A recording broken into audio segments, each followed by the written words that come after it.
లో మరి యొక్క ప్రాముఖ్య మనుషులు మనం వచ్చున్నాము.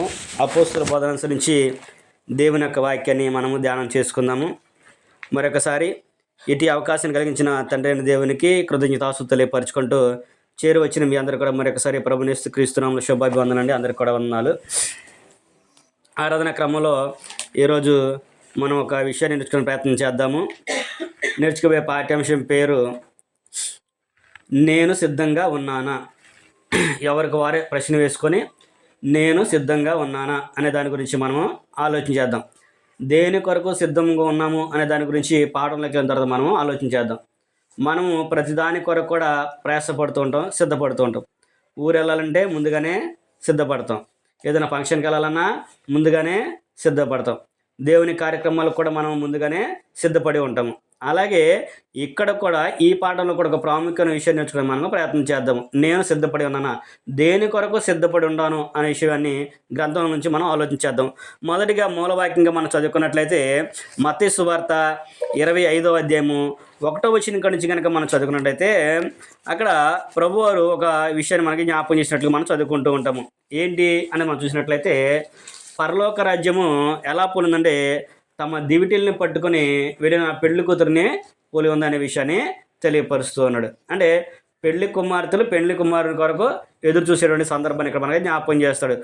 25వ అధ్యాయం 1 నుంచి 13 వచనాలను మనం చదువుకుంటే ఇక్కడ సారాంశం అంతా కూడా మనకి ఉంటుంది. మనందరికీ కూడా తెలుసు ఏంటది, బుద్ధిగల కన్యకలు బుద్ధి లేని కన్యకల గురించి ఇక్కడ ఆయన సిద్ధ ఉపమానం అనేది మనకి తెలియపరిచినట్లుగా మనము చూస్తూ ఉంటాము. అలాగే మనము కూడా ఈ రోజున బుద్ధిగల కన్యకులు అంటే 10 మంది ఉన్నారు. 10 మంది కూడా సిద్ధపడి వెళ్ళారు. వెళతానికి 10 మంది వెళ్ళారు. 10 మంది కూడా నిద్రపోయారు. అక్కడికి చూసినంత మా సందర్భం చదువుకుంటే 10 మంది కన్యకులు వెళ్ళారు, సిద్ధపడి వెళ్ళారు. 10 మంది కూడా నిద్రపోయారు. కానీ లేచిన తర్వాత సిద్ధపాటు అనేది 5గురికే కలిగింది. అంటే సిద్ధపడిన వాళ్ళు ఎలా ఉండాలంటే చివరి వరకు కూడా ఏదైతే అదైంది అనే ఆలోచనతో వెళ్ళాలి తప్ప మనము పలానా టైంకి అయిపోద్దిగా అనే ఆలోచన ఎప్పుడు కూడా మనం ముగించుకోకూడదు. ఈ రోజున ప్రభు దినము, ఆదివారము, ఈ రోజుగా ప్రభు కొరకే కేటాయించుకోవాలి. అంతేగాని మనం ఇంకొక పని అనేది పెట్టుకోకూడదు. వాస్తవానికి ఏం చేస్తారంటే ఉదయం 10 గంటల నుంచి 12 గంటలకు ఆరాధన అయిపోద్ది. మనం అప్పటి నుంచి వేరే పని పెట్టుకుందాం అని ఆలోచన చేస్తూ ఉంటాము. కానీ ఇది దేవుడు ఇచ్చిన దినం కనుక, ప్రభు కొరకు ఇచ్చింది కనుక మనం ప్రభు కొరకు కేటాయించుకోవాలనుకోండి, తర్వాత సంగతి తర్వాతేగా, కానీ ప్రభు కొరకే మనము ఉండాలి. ఇక్కడ కూడా ఈ బుద్ధిగల కన్యకలు బుద్ధి లేని కన్యకల గురించి కూడా చెప్పినప్పుడు ఆయన సిద్ధపాటుని గురించి చెప్పాడు. ప్రభు ఎప్పుడు వస్తారో మనకి తెలియదు, మనం ఎప్పుడు పోతామో మనం తెలియదు. కానీ మన విశ్వాసం అనేది మన ప్రాంతం వరకు దాన్ని జాగ్రత్తగా కాపాడుకుంటూ ఉండాలి. మనం బయలుదేరాం, మనం టికెట్ తీసుకొని బయలుదేరాం. ఆల్రెడీ ప్రభు సంఘంలో బాప్తిసం తీసుకొని ప్రభు సంఘంలో మనం ప్రయాణం చేస్తూ ఉన్నాం. మన రాజ్యంలో ప్రయాణం అనేది జరిగిస్తూ ఉన్నాము. ఆ చివరి వరకు కూడా అంటే మనం పోవటమో ప్రభు రావటం వచ్చేంత వరకు మనం ఏంటంటే సిద్ధంగా ఉండాలి. ఎప్పటికప్పుడు సిద్ధంగా ఉండాలి. నాకు 40 సంవత్సరాలు, ఇంకొక 40 సంవత్సరాలు నేను జీవిస్తాను కాబట్టి ఏం పర్లేదు, అప్పుడు నేను చివరి దినాల విశ్వాసం కలిగి ఉంటానులే అనే ఆలోచన చాలామంది కలిగి ఉంటారు. చాలామంది ఏమనుకుంటారంటే నాకు ఇప్పుడు వయసు అయిపోయింది, 18 20 ఇప్పుడు ఎందుకు బాప్స్ అనుకుంటారు కొంతమంది. ఇప్పుడు వెళ్ళి యవన ప్రాణాలు ఏం చేస్తారు మన దేవుని దగ్గరికి, చాలా ఉండే లోకంలో మనం చూడాల్సింది అని అనుకుని చేసి దేవుని దగ్గరికి రాని వాళ్ళు కూడా ఉన్నారు. కానీ అలా కాకుండా ఇక్కడ ప్రభు వారు చెప్తున్నాడు, సిద్ధపడి ఉండండి. ముందుగానే సిద్ధపడి అనేది ఉండాలి. ఎవరికి వాళ్ళే ప్రశ్న వేసుకోవాలి, నేను సిద్ధంగా ఉన్నానా, ఇప్పుడు నేను ప్రభు వస్తాడు లేదా నేనే మరణిస్తాను, నేను సిద్ధంగా ఉన్నానా ప్రభు చెప్పిందని అనుకోవడానికి. ప్రభువారు చెప్పాడు కొరింథీ పత్రికలో, ప్రతి వాడు కూడా క్రీస్తు న్యాయపీఠం ఎదుట ప్రత్యక్షం కావాలని చెప్పి పౌలు గారు కొరింథీ రాసిన మొదటి పత్రిక 5:10 చెప్పాడు. 2వ అధ్యాయం 2వ పత్రిక 5:10 చెప్పాడు ఆయన. అందరం కూడా క్రీస్తు న్యాయపీఠం ఎదుట ప్రత్యక్షం కావాలి. అవి నువ్వు చేసిన దాన్ని బట్టి ఆయన తీర్పులోనికి తెస్తాడు. అవి మంచివైనా కానీ చెడ్డవైనా కానీ అన్నీ కూడా తెస్తాడు. మరి యవన ప్రాయమని ముసలి వాళ్ళని పిల్లలని ఆయన తేడా చూస్తాడా? చూడడు కదా. అందరికీ ఆయన తీర్పు అనేది తీరుస్తాడు. ఎప్పటి నుంచి అంటే మన బాల్యం నుంచి జరిగించిన వాటన్నింటి విషయాన్ని కూడా ఆయన తీసుకొస్తాడు. అందుకనే ప్రసంగి గ్రంథము 11వ అధ్యాయం చివరి వచనాలు మనకి చెబుతూ ఉంటాడు, యవ్వనులారా మీకు ఇష్టం వచ్చినట్టుగా మీరు తిరగండి, మీ నచ్చినట్లు మీరు తిరగండి కానీ అని మళ్ళీ ప్రారంభిస్తాడు.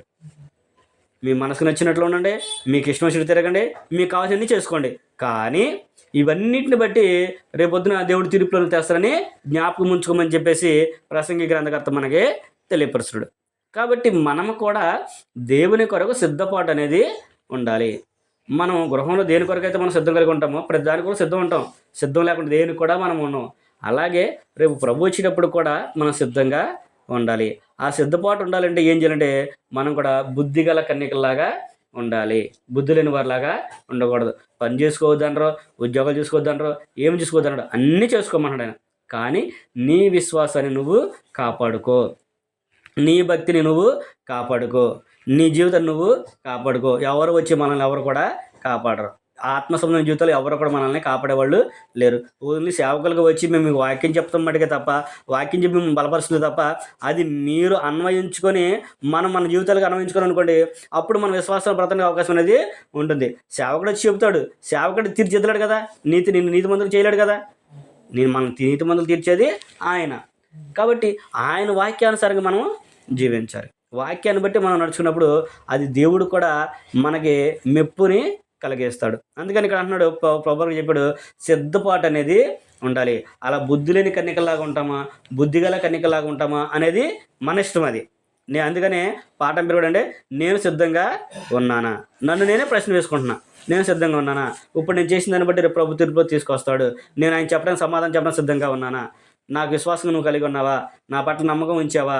నేను చెప్పిన పని నువ్వు చేసావా అని చెప్పి ప్రభు అడిగితే దానికి సమాధానం చెప్పగలనా అనే దాని గురించి నన్ను నేనే ప్రశ్న వేసుకొని నేనే సిద్ధంగా ఉండాలి. ఒకళ్ళ గురించి మనకు అనవసరం. ఆమె లేదు కదయ్యా, ఆయన లేడు కదయ్యా, ఏం లేదు కదయ్యా అనే ఆలోచన మనం చేయకూడదు. ఈ రోజుల్లో ప్రాముఖ్యమైన విషయం ఏంటంటే, మీకు చెప్పాలనుకున్నది ఏంటంటే, మనము మనుషుల్ని ఎప్పటికీ కూడా నమ్మకూడదు. మనుషులు మనం బేస్ చేసుకోకూడదు. ఇంక్లూడింగ్ ఎవరినైనా సరే, సేవకునితో సహా కూడా మనుషుల్ని ఎప్పుడు కూడా మనము వాళ్ళు పోల్చుకొని మనం వాళ్ళకిలాగా ఉండాలి, వీళ్ళకిలాగా ఉండాలని ఎప్పుడు కూడా మనము చేసుకోవద్దు. మనందరికి మాదిరి గ్రంథంలో ఉన్నారు. ఆదిమ సంఘం ఉంది, ఆదిమ అపోస్తులు ఉన్నారు. అన్నింటికంటే ముఖ్యంగా మనకి మన ప్రభుని క్రీస్తు వారు మనకి మాదిరిగా ఉన్నారు. వాళ్ళని మాదిరిగా తీసుకోవాల్సిందే తప్ప లోకంలో మనుషులను మనం మాదిరిగా తీసుకుంటే ఒక రోజుకి ఒకవేళ ఆయన దారి తప్పాడనుకో, మళ్ళీ ఆయన బట్టి ఆ దారి తప్పిపోయే వాళ్ళు ఉన్నారు. మనందరూ తెలుసు కదా, లోకంలో సేవకుల్ని మాదిరి తీసుకుని ఎంతమంది తప్పిపోయారు, లోకం నుంచి తప్పిపోయారు. ఎంతగా మాదిరి తీసుకుంటారంటే దేవుని వాక్యం కంటే కూడా వాళ్ళ సేవకుడు చెప్పిన మాటే వాళ్ళు వేదవాకుగా భావిస్తారు. ఆయనే దేవుడు అనుకున్నట్టు వాళ్ళని భావించి ఆయన ఏం చెప్తే అదే చెప్తా అనుకుంటారు తప్ప వాక్యం ఏముందనే ఆలోచనలకు వాళ్ళు రారు. ముందు వాక్యమైనా వస్తారు, ముందు వాక్యమేనయ్యా అని చెప్పి వస్తారు. కానీ తర్వాత ఆ సేవకునికి బానిస అయిపోయి, ఆ సేవకునికి ఇది అయిపోయి అందులోంచి బయటికి రాలేని పరిస్థితులు ఈ రోజున లోకంలో చాలామంది మనము చూస్తూ ఉన్నాం. అలా చేసుకొని సేవకులను మాదిరిగా తీసుకొని కొన్ని కుటుంబాలు కూడా పాడైపోయినట్లుగా మనము చూస్తూ ఉంటాము. అందుకనే పౌలు గారు తిమోతితో చెప్పాడు, వాళ్ళు దురద చెవులు గారే తమ స్వకీయ నాశనం కొరకు వాళ్ళు పోగు చేసుకుంటారు, వాళ్ళు ఎవరిని కనికరింపరు, కుటుంబాలనే వాళ్ళు నాశనం చేస్తారు. కాబట్టి మీరు జాగ్రత్తగా ఉండండి. కాబట్టి మనం జాగ్రత్త అనేది ఉండాలి, మనం సిద్ధపాటు అనేది ఉండాలి. దేవుని యొక్క వాక్యానికి విధేయులంగా మనము జీవించాలి. నా విశ్వాసం నాది, నా విశ్వాసం నేను కాపాడుకోవాలి. అది గ్రంథం ప్రకారంగా దాన్ని మనం పరిశీలన చేసుకోవాలి. సత్యాన్ని బట్టి మనం నడుచుకోవాలి. కానీ మనకు నచ్చినట్లుగా మనం నడుచుకునే అవకాశం కూడా లేదు అనే విషయాన్ని గ్రంథం మనకి తెలియపరుస్తుంది. కాబట్టి సిద్ధపాటు అనేది ఉండాలి, మనము సిద్ధంగా ఉండాలనే విషయాన్ని ప్రభువారు మనకి తెలియపరుస్తున్నాడు. ఎవరికి వాళ్ళే మీరు సిద్ధంగా ఉండండి. ఎవరికి వాళ్ళే ప్రశ్న వేసుకోండి, నేను సిద్ధంగా ఉన్నానా లేదా, నేను చేసే పనిని బట్టి, నా ప్రవర్తనను బట్టి మనకు అర్థమైపోయింది. ఎందుకంటే ప్రతి ఒక్కరూ మనం ఆలోచన చేసుకున్నప్పుడు మనకు అర్థమైపోయింది. మనం అర్థమైనప్పుడు మనం ఏం చేయాలంటే దేవునికి ప్రార్థన అనేది చేసుకోవాలి. నువ్వు మారు మనసు పొందావనుకో, ప్రభు కొరకు నువ్వు ప్రార్థన చేసుకున్నావు అనుకో, ప్రభు నీకు మరలా సహాయాన్ని ఇస్తాడు. అందుకనే ప్రభు రక్తం మనం ప్రతి వారు కూడా పాల్పొంపలేదు. దేనికి? ఆయన మన పాపాలన్నిటి కూడా జ్ఞాపకం చేసుకోకుండా ఉండడానికే దీంట్లో మనము పాల్పొందుతాం. ప్రభు యొక్క శరీరం ప్రభు యొక్క చూసుకుంటున్నప్పుడు, దేవా మా పాపాల కొరకు నువ్వు చనిపోయావు కాబట్టి ఈ వారంలో మేము పాపాలు చేసిన ఆయన, మా పాపాల నిమిత్తము నీ రక్తం మేము తీసుకుంటున్నాము, మా పాపాలను క్షమించమని చెప్పేసి మనం ప్రభు యొక్క రక్తంలోను ఆయన శరీరంలోనూ మనము పాల్గొని పొందుతాము. ఆయన రక్తం ఆయన శరీరం మనం తీసుకోవడం వలన ఆయన కూడా మన పాపాలని క్షమించి మనల్ని ఎప్పటికప్పుడు నూతనంగా మారుస్తూ ఉన్నాడు. కనుక మనం కూడా ఆలోచన కలిగి, జాగ్రత్త కలిగి, వినయ విధేయాలతో సిద్ధపాటు అనేది ఉండాలి అనేది దేవుని వాక్యం మనకి తెలియపరిచినటువంటి సందర్భం ఉండాలి. కాబట్టి మనము సిద్ధపాటు కలిగి ఉండాలి. అందులో ప్రాముఖ్యంగా మన మాటల విషయంలో చాలా జాగ్రత్తగా ఉండాలి. మనం మాట్లాడే విషయంలో చాలా జాగ్రత్తగా ఉండాలి. ఇరుగు పొరుగు వారితో కానివ్వండి, బంధువులతో కానివ్వండి, కుటుంబ సభ్యులతో కానివ్వండి, ఎవరితోనైనా సరే మనం మాట్లాడే మాటలను చాలా జాగ్రత్తగా మాట్లాడనే విషయాన్ని దేవుని యొక్క వాక్యం మనకి వివరిస్తుంది. మత్తయి సువార్త 12వ అధ్యాయం కనుక మనం చదువుకున్నట్లయితే, మత్తయి సువార్తలో మనం చూసినట్లయితే ప్రభువారు ఒక విషయాన్ని జ్ఞాపకం చేస్తూ ఉన్నాడు. ఏమని జ్ఞాపకం చేస్తూ ఉన్నాడు అనేది మనం చూసినట్లయితే, మత్తయి సువార్త 12వ అధ్యాయంలో మనం చదువుకున్నప్పుడు మత్తయి సువార్త 12వ అధ్యాయము 33వ వచనం గురించి మనం చదువుకుంటే, ప్రభువారు ఒక సందర్భాన్ని పరిశీలకి శాస్త్రులకు తెలియపరుస్తున్న సందర్భాన్ని కూడా ఇక్కడ మనం చూస్తూ ఉంటాము. ఏంటి అనేది మనం చూసినట్లయితే 33వ వచనం గురించి మనం చదువుకుంటే, చెట్టు మంచిదని ఇచ్చి దాని కాయను కూడా మంచిది అని ఎంచండి. చెట్టు చెడ్డదని అనుకోండి, దాని కాయ కూడా చెడ్డదని ఎంచండి అనే విషయాన్ని అక్కడ ప్రభువారు తెలియపరుస్తాడు. దేనికి ఆ సందర్భం అక్కడ జ్ఞాపకం చేస్తూ ఉంటాడంటే, ప్రభువారు దెయ్యం పట్టిన వాడిని బాగు చేస్తాడు, స్వస్థపరుస్తాడు. స్వస్థపరిచిన తర్వాత వాడు స్వస్థచిత్తుడయ్యి ప్రభు వెంట వస్తూ ఆయనతో సంభాషణ సందర్భాన్ని వాళ్ళు గమనించి శాస్త్రులు పరిశీలు కొంతమంది ఏం చేస్తారంటే, ఇతను దెయ్యములకు అధిపతి అంటే బయల్జీబు వలన దెయ్యాలని వెళ్ళగొడుతున్నాడు అనే విషయాన్ని చెప్తూ ఉంటారు. అప్పుడు ప్రభు అంటాడు, దెయ్యానికి తానే వేరుపడితే దాన్ని ఎలా నిలవదు కదా. దెయ్యానికి దెయ్యం వెళ్ళగొడితే నిలిచిద్దా? ఏం చేస్తుంది? దెయ్యం వచ్చినప్పుడు సాతాను ఇంకొద్ది గిల్లుని చూసుకోవడానికి ఇంకోటి సంపాదించుకుంటే ప్రయత్నం చేస్తుంది, కానీ బాగు చేయదుగా. అది ఇక్కడ ప్రభు చెప్పి, నేను బయలుజీవులను నెలకొట్టినట్టయితే మీ పిల్లలు దేని వల్ల నెలకొడుతున్నారో మీరే చూసుకోండి అని చెప్పి నేను చెప్పాను కదా ముందే మీకు అనే విషయాన్ని జ్ఞాపకం చేస్తూ, చెట్టు మంచిదని ఎంచి దాని ఫలము మంచిది అని ఎంచుడి, లేదా చెట్టు చెడ్డదని ఎంచి దాని పండును చెడ్డదని ఎంచుడి. చెట్టు దాని పండు వలన తెలియబడును. సర్ప సంతానమా, మీరు చెడ్డవారయ్యండి ఎలాగూ మంచి మాటలు పలుకగలరు? అక్కడ ఆయన వాళ్ళు మాట్లాడిన మాటలకైనా చెప్తున్నాడు, మీరు సర్పసంతానం అయ్యుండి మీరు మంచి మాటలు ఎలా మాట్లాడగలరో? హృదయము నిండి ఉండి దాన్ని బట్టి నోరు మాట్లాడును కదా. సజ్జనుడు తన మంచి దన్నిధుల నుండి సద్విషయం తెచ్చును, దుర్జనుడు తన చెడ్డ దన్నిధుల నుండి దుర్విషయములను తెచ్చును. నేను మీతో చెప్పినదేమనగా, మనుషులు పలుకు వ్యర్థమైన ప్రతి మాటను గూర్చియు విమర్శ దినమున లెక్క చెప్పవలసి ఉన్నది. నీ మాటను బట్టియే నీతిమంతులు తీర్పు పొందుతావు, నీ మాటను బట్టే అపవాదిగా తీర్పు పొందుతావు అనే విషయాన్ని అక్కడ ప్రభువారు చెప్తున్నాడు. అంటే మనం పలికే ప్రతి మాట కూడా వ్యర్థమైన మాటని ఇక్కడ ప్రభువారు చెబుతున్నాడు. వ్యర్థమైన ప్రతి మాటను గురించి కూడా నిన్ను విమర్శలోనికి తీసుకొస్తాడు, తీర్పులోనికి తెస్తాడు. కాబట్టి మనము చాలా జాగ్రత్త కలిగి జ్ఞాపకం చేసుకొని ప్రతి విషయంలో కూడా మాట్లాడేటప్పుడు చాలా జాగ్రత్తగా మాట్లాడాలి. అందుకనే పౌలు గారు కొలసీ పత్రికలో అంటాడు, మీ సంభాషణ ఉప్పు వేసినట్లుగా కృపాసహితంగా ఉండాలి. మనం మాట్లాడే మాటలు ఎలా ఉండాలంటే ఎదుటి వారికి రుచికరంగా ఉండాలి, రుచి కలిగేటట్లుగా ఉండాలి. ఒక వ్యక్తి మాట్లాడుతుంటే ఆయనతో ఇంకొద్దిసేపు మాట్లాడితే బాగుండు, ఆమెతో ఇంకొద్దిసేపు మాట్లాడితే బాగుండు, మనతో కొద్దిసేపు మాట్లాడితే బాగుండు అనేటట్లుగా మన మాట అనేది ఉండాలి అనేది ఇక్కడ దీని యొక్క భావం. అందుకనే పౌలు గారు క్రొత్త నిబంధనలో మనకి తెలియవచ్చు. ఇక్కడ ప్రభు గారు కూడా అన్నాడు, మీ మాటను బట్టే నువ్వు ఏదైతే మాట్లాడుతావో ఆ మాటను బట్టి నిన్ను నీతిమంతుడిగా తీరుస్తాడు. వ్యర్థమైన ప్రతి మాటను కూడా ఆయన తీర్పులోనికి తీసుకొస్తాడు. ఏముందిలే ఒక మాటేగా అయిపోయింది అనుకుంటాం మనం, ఊరిని గబన ఏమైనా నోటి ఇదిలేండి అని అనుకుంటాం.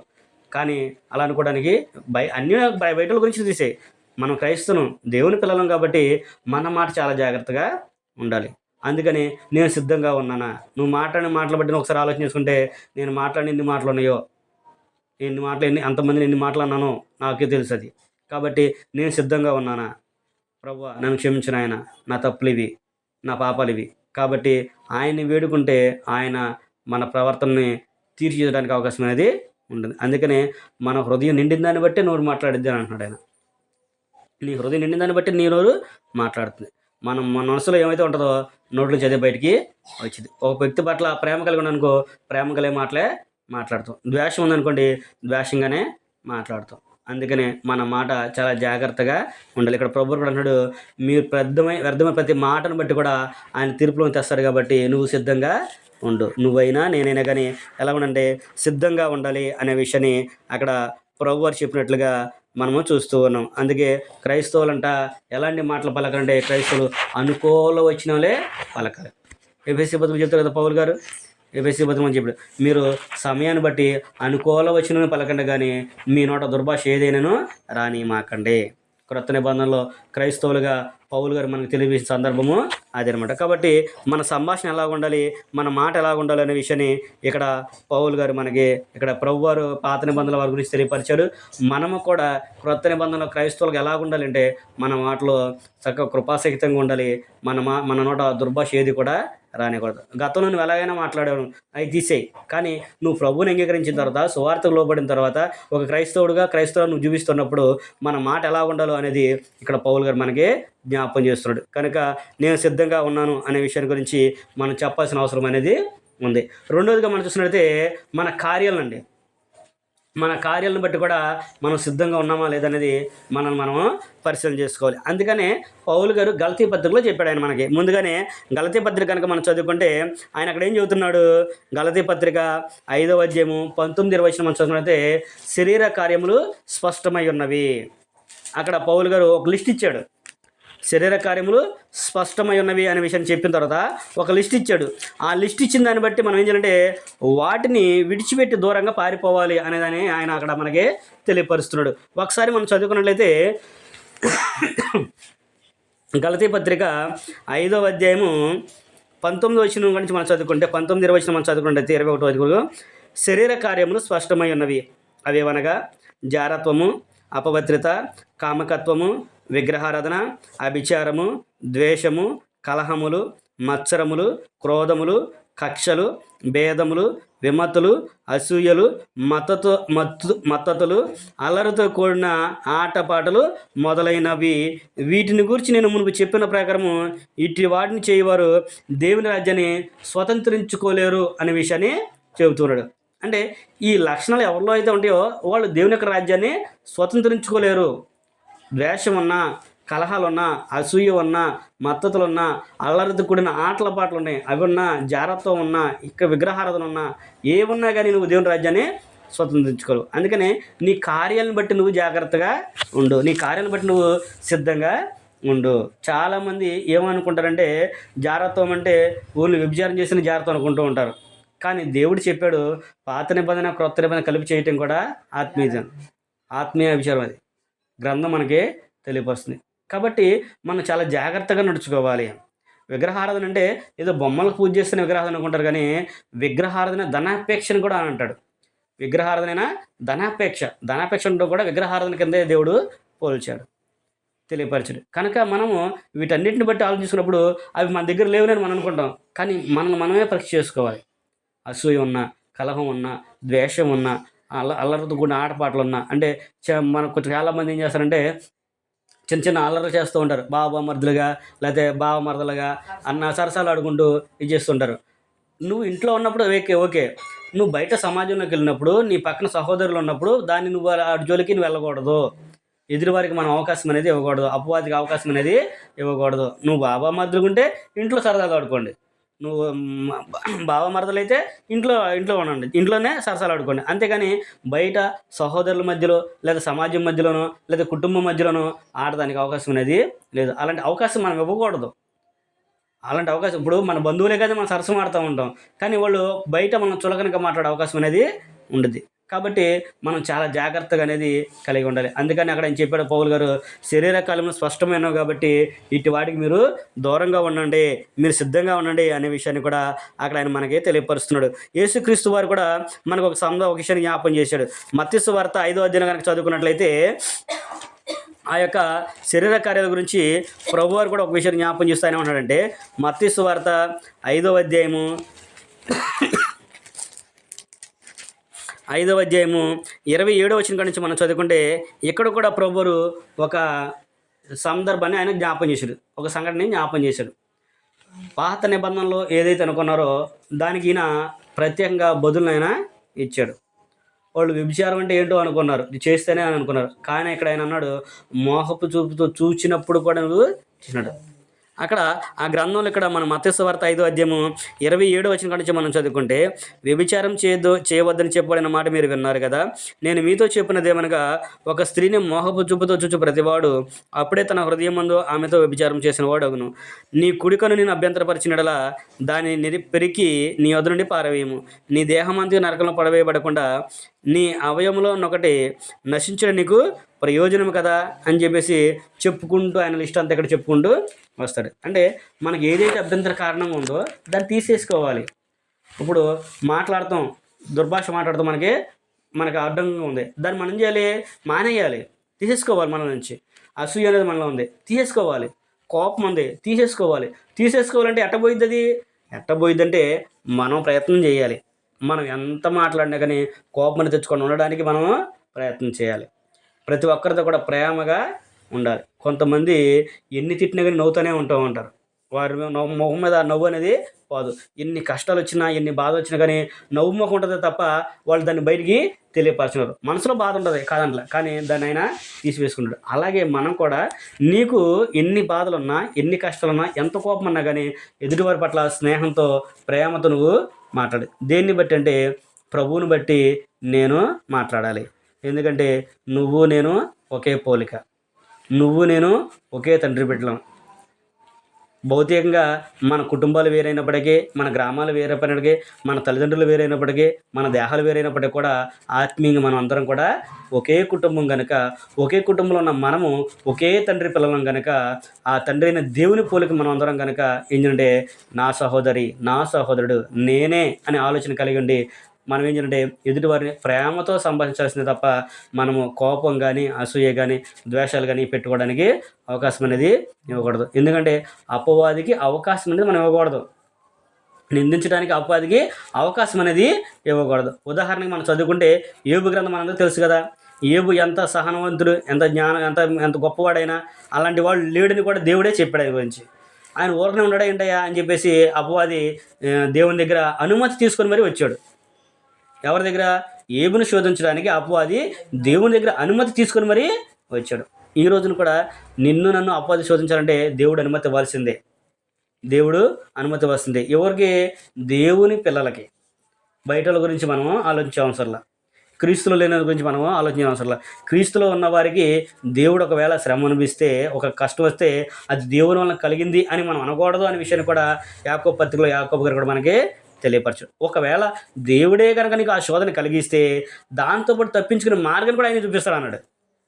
దాంతో తప్పించుకునే మార్గాన్ని కూడా ఆయనే మనకి చూపిస్తాడు.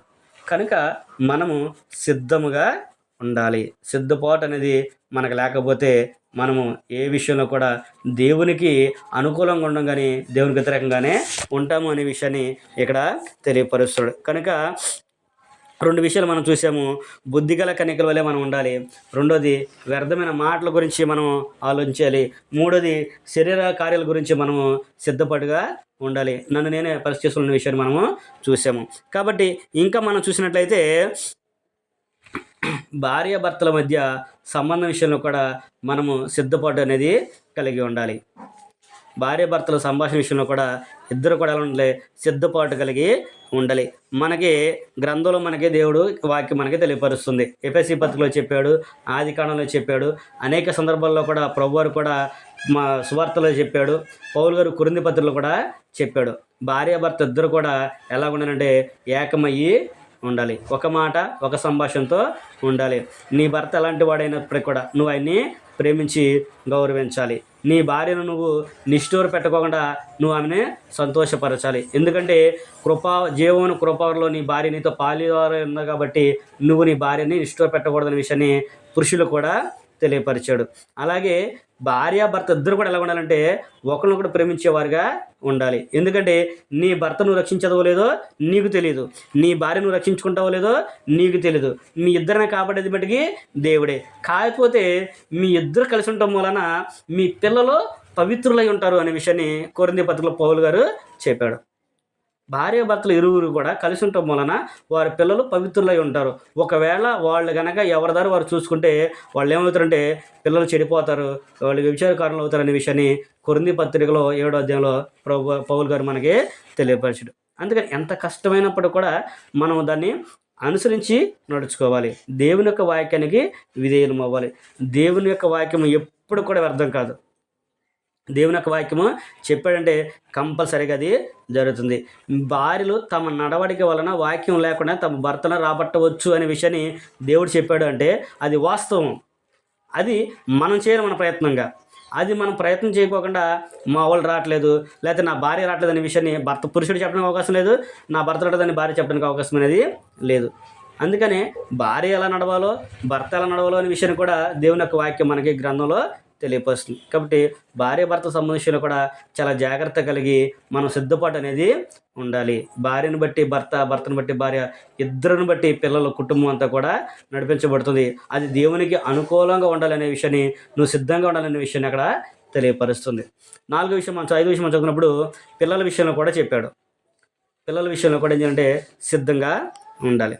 పిల్లలారా, మీ తల్లిదండ్రులకు కోపం రేవక మీరేం చేయాలంటే మీ తల్లిదండ్రులకు విధేయులుగా ఉండండి, ఇది మీకు యుక్తమే. ఎందుకు అంటే మీరు దీర్ఘాయుష్మంతులు అయినట్లు మీ తండ్రిని తల్లిని సన్మానించమని చెప్పేసి చెబుతూ ఉంది.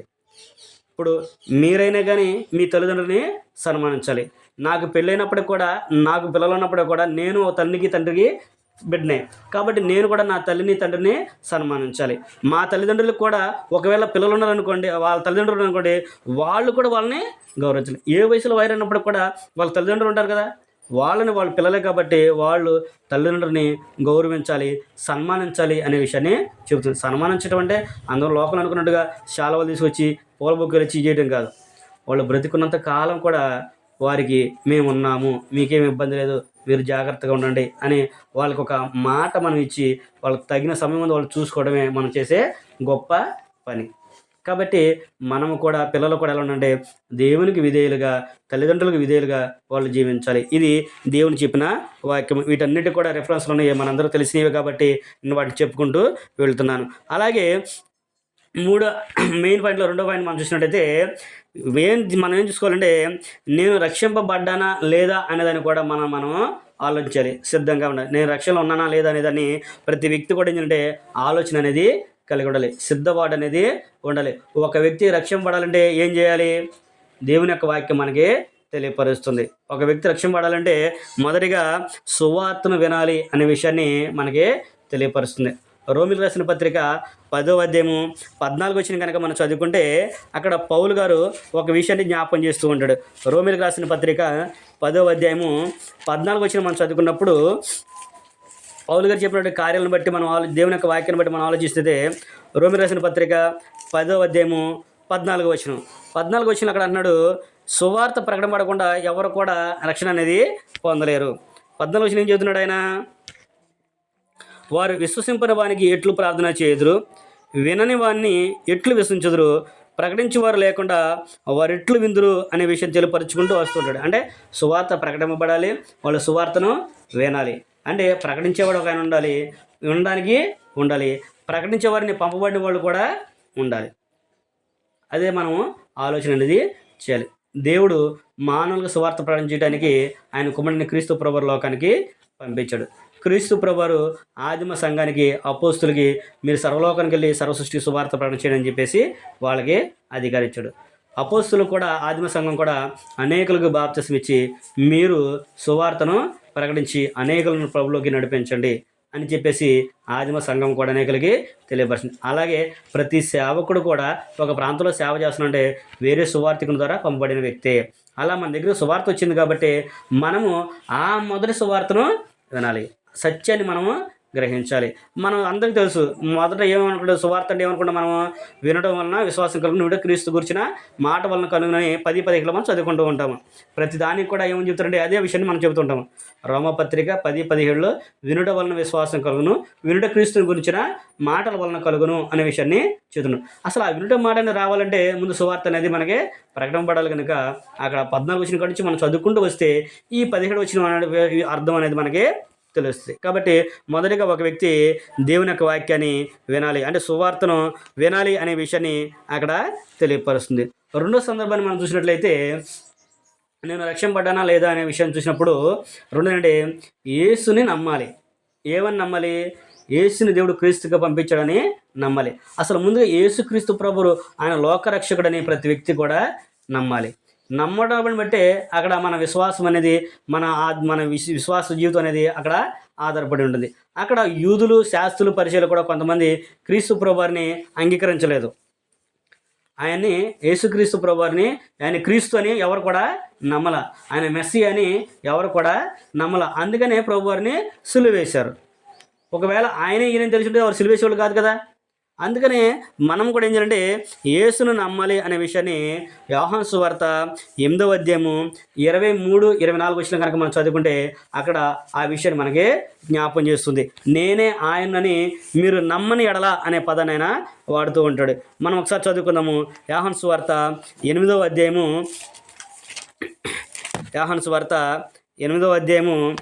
23వ వచ్చిన నుంచి మనం చదువుకున్నట్టయితే, అప్పుడైనా మీరు క్రిందవారు, నేను పైనుండి వాడను. మీరు ఈ లోక సంబంధులు, నేను ఈ లోక సంబంధులను కాను.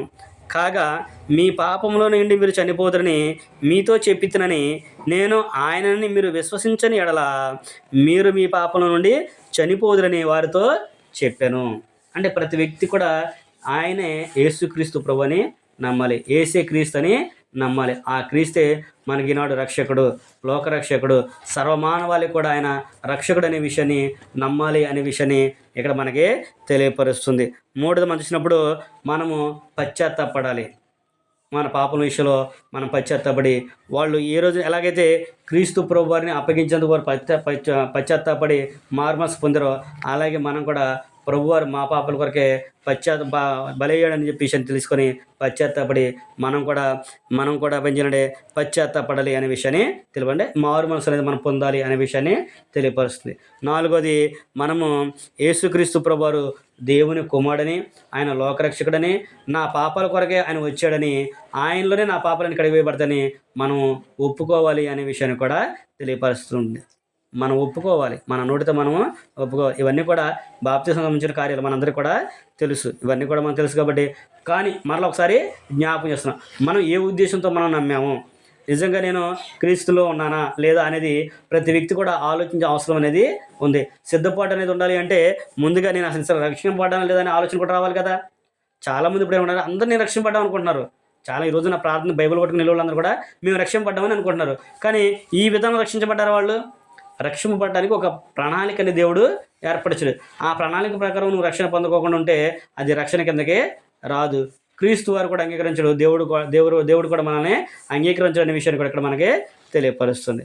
ఐదోది, మనం తెలిసింది అందరూ కూడా బాప్తిస్మం అనేది పొందాలి. ఇది దేవుడు ఆజ్ఞాపించిన ఆజ్ఞ. మీరు మారు మనసు పొంది మీ పాపక్షమాపణ నిమిత్తం ప్రతి వారు కూడా యేసుక్రీస్తునందు బాప్తిస్మం పొందిరి. నమ్మి బాప్తిస్మం పొందినవాడు రక్షింపబడును, నమ్మని వానికి శిక్ష విధింపబడును అనే విషయాన్ని కూడా గ్రంథం మనకి తెలియపరుస్తుంది. కనుక నేను రక్షింపబడ్డానా లేదనేది నువ్వే ఆలోచన చేసుకుని సిద్ధపాటు, నేను సిద్ధంగా ఉన్నాను అనే దాని గురించి నువ్వే పరిశీలన చేసుకునే విషయాన్ని తెలియపరుస్తుంది. ఇక చివరిగా మెయిన్ పాయింట్లో 3వ పాయింట్ ఏంటంటే, నేను ప్రశ్నిస్తున్నాం కదా, నేను సిద్ధంగా ఉన్నాను లేదా అనుకున్నాం కదా. మొదటిది ఏం చూసామంటే మనం కన్యకల వల్ల సిద్ధపాటు కలిగి ఉండాలి అనేది మనం చూసాము. రెండోది, నేను రక్షింపబడ్డానా లేదా అనే దాని విషయంలో సిద్ధంగా ఉన్నా లేదంలో రక్షింపబడ్డానా లేదా అనేది మనం చూసాము. మూడో మెయిన్ పాయింట్ ఏంటంటే, నేను క్రీస్తు శరీరమున సంఘంలో ఉన్నానా లేదా. సిద్ధపడాలంటే నేను క్రీస్తు అను శరీరమును సంఘంలో ఉన్నానా లేదా అనేది ప్రతి ఒక్కరు కూడా పరిశీలన చేసుకొని నీకు నువ్వే సిద్ధపడాలి అనే విషయాన్ని కూడా ఇక్కడ మనకి తెలియపరుస్తుంది. మనందరికీ కూడా తెలుసు, మనము అపోస్తుల కార్యాలు మనం ఇవన్నీ కూడా చాలాసార్లు విన్నాము. అయినప్పటికీ కూడా ఒకసారి మనకు జ్ఞాపకం ఏంటంటే, రక్షింపబడిన వ్యక్తిని సంఘంలో చేర్చుకునే పని ఎవరిది అంటే దేవునిది. ఓన్లీ సేవకుడు సహకారాన్ని మటుకే నీకు ఇస్తాడు, సహాయం మటుకే చేస్తాడు. నేను నీటిలో తీసుకెళ్ళి బాప్తిసం మటుకే, నీకు వాక్యాన్ని బోధించి నీటిలో తీసుకెళ్ళి బాప్తిసం మటుకే ఇవ్వగలడు. కానీ నీ ఆత్మను చేర్చుకునేది మటుకి దేవుడే. అపోస్తుల కార్యములు 2వ అధ్యాయము 47 వచ్చిన కనుక మనం చదువుకుంటే, అనుదినము అనేక మంది రక్షణ పొందుతున్నారు, రక్షణ పొందుతున్న వారిని ప్రభు వారితో చేర్చుచుండెను. 40 అన్నాడు, ప్రభు రక్షణ పొందుతున్న వారిని ఆయన వారితో చేర్చుండెను. ఆయన చేర్చేది మనం ఏమాత్రం కూడా చేయలేము. ఇప్పుడు మీరు మారు మనసు పొంది బాప్తిసం తీసుకున్నప్పుడు కూడా సంఘంలో మేము ఆహ్వానిస్తున్నామే తప్ప మేమే మిమ్మల్ని చేర్చలేము. మేము చేర్చామనుకుంటాం, మనుషులు అనుకుంటారు మేము చేర్చాం సంఘంలో అనుకుంటారు. కానీ మనం చేర్చే పని మనది కాదు. మనం సువార్త ప్రకటన చేయడమే మన బాధ్యత. చేర్చుకునే పని ఆయనది. బాప్తిసం పొందిన తర్వాత ఆయన చేర్చుకునేవాడు ఆయన అనే విషయాన్ని అక్కడ మనకి తెలియపరుస్తుంది. మనం అందరం కూడా సంఘంలో అవయవాలము అనే విషయాన్ని కూడా చెబుతూ ఉన్నాడు. మనం చదువుకుంటే ఎఫెసీ పత్రికలో మనం చదువుకుంటే అనేక సందర్భాలు చెబుతూ ఉంటాడు. శరీరము ఒకటై ఉన్నప్పటికీ కూడా అనేక అవయవములుగా ఎలాగుందో, అనేకమైన అవయవాలు ఉన్నప్పటికీ కూడా ఒకే శరీరం ఎలాగైతే ఉందో మనం కూడా అలాగే ఉన్నాము. ఇప్పుడు దేహం అంతా ఒకటే, కానీ దేహం అంతా ఒకటంటే దేహం అంతా కన్నేనా, దేహం అంతా ముక్కేనా, దేహం అంతా నోరేనా, దేహం అంతా చెవులేనా, దేహం అంతా చేతులేనా? కాదు. ప్రతి దేహం ఒకటైనప్పుడు కూడా అనేక అవయవాలు ఉన్నాయి. అలాగే సంఘము కూడా ఒక్కటే. ఆ సంఘంలో మనమందరం కూడా ఒకే అవయవాలుగా ఒకే సంఘంగా మనం చేయబడ్డాము. ఆ సంఘంలో ఒకళ్ళు బోధించే అవకాశం ఉంటుంది, ఒక పాత్రగా ఉన్నారు. కొంతమంది సహకరించే వాళ్ళుగా ఉన్నారు, కొంతమంది చేసేవాళ్ళుగా ఉన్నారు, కొంతమంది వినేవాళ్ళుగా ఉన్నారు, కొంతమంది నడుచుకునేవారుగా ఉన్నాడు. అంటే ప్రభువారు వారి పరిమాణం చొప్పున వారికి అవకాశాన్ని ఇచ్చాడు. ప్రతి ఒక్కరు కూడా దాని పనిని జరిగిస్తున్నాడు. ఆ సంఘం అలా క్షేమాభివృద్ధి అనేది చెందుతూ ఉంది. ఆ సంఘము ఆయన శరీరం అనే విషయాన్ని కూడా గ్రంథం మనకి తెలియపరుస్తుంది. నువ్వు క్రీస్తుకి ఏరుగా ఉండి ఏమాత్రం కూడా మనము చేయలేము. క్రీస్తు సంఘము అనే శరీరంలో కనుక నువ్వు లేకపోతే నువ్వు ఎక్కడున్నప్పుడే కూడా ఒక్కటే. క్రీస్తు లేకపోతే నీకు ఆయనకి వెడబాపే తప్ప సిద్ధపాటు అనేది ఉండదు. కాబట్టి ప్రతి వ్యక్తి కూడా ఏంటంటే మనల్ని మనమే పరిశ్రమ వేసుకొని నేను సిద్ధంగా ఉన్నానా లేదా అనేది ప్రతి వ్యక్తి కూడా ప్రతి విషయాన్ని కూడా ఆలోచన చేసి మెలకువగా ఉండాలనే విషయాన్ని కూడా దేవుని యొక్క వాక్యం మనకి తెలియపరుస్తుంది. కాబట్టి మనము కూడా సిద్ధపడి ఉండాలి. నాకు నేను సిద్ధంగా ఉన్నాను అనే విషయాన్ని ప్రతి వ్యక్తి కూడా తెలుసుకోవాలి. ఈ పాఠానికి ముగింపు వచనంగా మనం చదువుకున్నప్పుడు ఎందుకు సిద్ధపడి ఉండాలి అనే విషయాన్ని మనం చదువుకుంటే దశలోనికి రాసిన మొదటి పత్రిక 5వ అధ్యాయము చివరిగా ఆ వచనం చదువుకుని మనం ముగించుకుందాము. దశలోనికి రాసిన మొదటి పత్రిక 5వ అధ్యాయం కనుక మనం చదువుకున్నప్పుడు 1వ వచనం గురించి కనుక మనం చదువుకుంటే అక్కడ పౌలు గారు దశలోనికి ఉన్న సంఘానికి ఈ విషయాలను కూడా జ్ఞాపం చేస్తున్నాడు. ఏమని? సహోదరులారా, ఆ కాలమును గురించి ఆ సమయమును గురించి మీకు వ్రాయనక్కర్లేదు. రాత్రివేళ దొంగ ఎలాగో వచ్చునో అలాగే ప్రభు దినము వచ్చునని మీకు బాగుగా తెలియను. లోకులు నెమ్మదిగా ఉన్నది, భయమేమీ లేదని చెప్పుకొనుచుండగా గర్భిణీ స్త్రీకి ప్రసవేదన వచ్చినట్లు వారికి ఆకస్మికముగా నాశనము తటస్థించును గనుక వారెంత మాత్రం తప్పించుకొనలేదు. సహోదరులారా, ఆ దినము దొంగవలే మీ మీదకి వచ్చుట మీరు చీకటిలో ఉన్నవారు కాదు. దొంగవలే వచ్చుటకు మీరు చీకటిలో ఉన్నవారు కారు. మీరందరూ వెలుగు సంబంధులను పగటి సంబంధులను ఉన్నారు. మనము రాత్రి వారము కాము, చీకటి వారము కాము. కావున ఇతరుల వలె నిద్రపోక మెలకువగా ఉండి మత్తులు కాక ఇందుము. ఇలా చదువుకుంటూ వెళ్తే పౌలు గారు మనందరూ కూడా తెలియపరిచాడు. ఇక్కడ సందర్భం మనం చూసినట్టే ఆ దినం ఎప్పుడు ఆగడి ఎప్పుడు మీకు ప్రత్యేక రాయాలని అవసరం లేదు. ఎందుకంటే ప్రభు వారు ముందే చెప్పాడు. ఆ సంఘానికి కదా మరి రాసింది. ప్రభు ఎప్పుడూ చెప్పాడు కదా మనందరికీ. ఆయన ఎప్పుడు వస్తారో మనకు తెలియదని చెప్పేశారు కాబట్టి, ఆయన తెలియదు కాబట్టి మనందరికీ తెలుసు ఆ విషయం. అయితే చాలామంది లోకం ఏమనుకుంటారంటే లోకం ఏం పర్లేదు, నెమ్మదిగా ఉంది, మనం చాలా హ్యాపీగా ఉంటాము, చాలా సంవత్సరాలు మనం బ్రతకచ్చు అనుకుంటుంటారు. కానీ మీరు దాని మీద నమ్మమాకండి, దాన్ని అలా మీరు ఉండమాకండి. ఏమనుకుంటారంట, ఎలా వచ్చిందంట, ఒకవేళ రాత్రి వేళ దొంగ ఎలాగైతే వస్తాడో అలా ప్రభు దినము వస్తుంది. అది లోకంలో ఉన్న వారికి తెలియదు. మరి వాక్యం తెలిసిన వాళ్ళకి ఏం తెలుసు? వాక్యం తెలిసిన వాళ్ళకి తెలుసు. లోకం నెమ్మదిగా ఉందంటే ప్రభు రాడనేం కాదు. అందరూ విశ్వాసం కలిగి ఉన్నారంటే ప్రభు రాడనేం కాదు. లోకం అంతా పాడైపోయింది, ఇది ప్రభు రాకడ సూచన అనుకుంటే అది ప్రభు రాకడని కాదు. దొంగ ఎప్పుడు వస్తాడో ఎవరికి తెలియదు కాబట్టి దొంగ వచ్చినట్టు ఆయన వస్తాడు. కానీ క్రైస్తవులని మనకు తెలుసు. మనం ఎందుకంటే మీరు చీకటి వారు కాదు, వెలుగు సంబంధులు. వెలుగు ఉన్నప్పుడు దొంగడని వస్తాడా? రాడు. వెలుగున్నప్పుడు దొంగ వస్తే పట్టుకున్నా కూడా తెలిసిపోద్ది. అలాగే మీరు కూడా వెలుగు సంబంధులు కాబట్టి మీరు నిద్రపోక మత్తులు కాకుండా మీరు మెలకువగా ఉండండి. అంటే వాక్యం అనే విశ్వాస విషయంలో మనం బ్రతుకుతున్నాం కనుక, వాక్యం అనే వెలుగులో మనం ఉన్నాం కనుక ఆ వెలుగు సంబంధులుగా మన బ్రతుకుని బ్రతకాలి, సిద్ధపడి ఉండాలి. లోకం అనుకున్నట్టుగా నెమ్మదిగా ఉంది, ఏం పర్లేదు, ఇంకా మనం బ్రతకొచ్చు అని అనుకోవడానికి వీల్లేదు. అందరు చాలామంది భక్తి బాగా పెరిగిపోయింది, లోకం అంతా నెమ్మదిగా ఉందని అనుకుంటే అప్పుడు రాడు అనుకోవడానికి అవకాశము లేదు. లోకం పాపంతో నిండిపోయింది. అందుకే ఆకస్మిక వర్షాలు, ఆకస్మికంగా ఈ మంచులు, లేకపోతే ఈ తుఫాన్లు అని చెప్పేసి అనుకుంటూ ఉంటారు. ఇది ప్రభు అక్కడ సూచన అని అనుకుంటూ ఉంటారు. అప్పుడు ఆయన ఏమీ రాడు. ఆయన ఎప్పుడు వస్తారో ఎవరికి కూడా తెలియదు. దొంగ ఎప్పుడు వస్తారో మనకు తెలియదు, మన నిద్రపోయేటప్పుడు ఎప్పుడు వస్తారో తెలియదు. అయితే క్రైస్తవులకి ఆ విషయం తెలుసు. ఏది? దొంగ వలె ఆయన వస్తారనే విషయం మనకు తెలుసు కాబట్టి మనం ఎప్పుడు కూడా సిద్ధంగా ఉండాలి. ఇప్పుడు నిద్రపోకుండా మెలకంగా ఉండండి నిద్రపోకుండా ఉండమనేం కాదని చెప్పింది. ఆత్మ విషయంలో, విశ్వాస విషయంలో నిద్రమత్తులు కాకుండా మెలకువగా ఉండండి. వాక్య విషయంలో మీరు జాగ్రత్త కలిగి ఉండి, ఎవడను ఏ విధంగానూ మిమ్మల్ని మోసపరం చేయకుండా జాగ్రత్తగా చూసుకోండి. అవసరమైతే కొంతమంది నా పేరట వచ్చి ఆయన ఆలయంలో కూర్చొని నేనే ఆయనని కూడా చెప్పుకుంటారు. మీరు ఆ విషయంలో జాగ్రత్తగా ఉండండి అనే విషయం గురించి అని చెప్పాడు మనకి.